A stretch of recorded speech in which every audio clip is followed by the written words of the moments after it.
19h01, bienvenue dans votre édition Languedoc-Roussillon, une édition que nous vous proposons de commencer sur et sous l'eau. Au large de Narbonne, dans l'Aude, une première plongée de l'année dans les profondeurs de notre Méditerranée, plongée aussi dans l'histoire d'une épave, dans le sillage de notre équipe de sirènes, Pascaline Ariza et Sylvie Bonnet.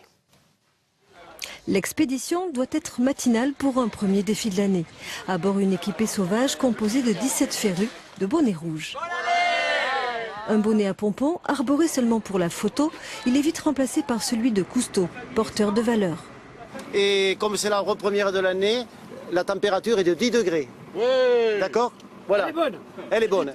Joyeux de retrouver enfin la mer, puisqu'on a arrêté de plonger depuis 2 mois à peu près. Dernière plongée, c'était le 11 novembre. Et donc on est content de se retrouver tous à l'eau là.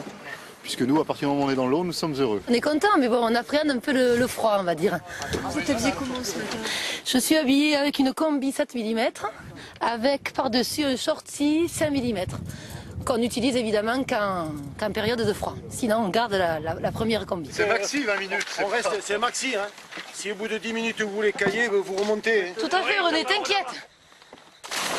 La formule se jeter à l'eau comme défi personnel prend tout son sens. À 6 mètres de profondeur, une épave posée sur le sable.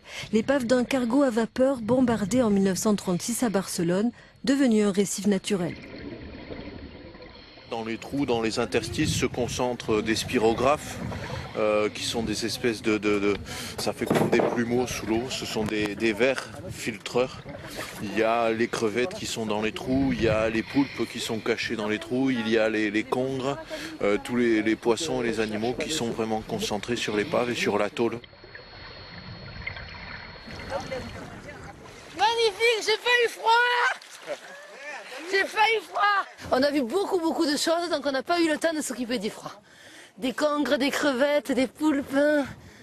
Magnifique. C'est magique. C'est pour un amoureux du monde sous-marin, c'est revivre les épisodes de Cousteau, c'est du rêve.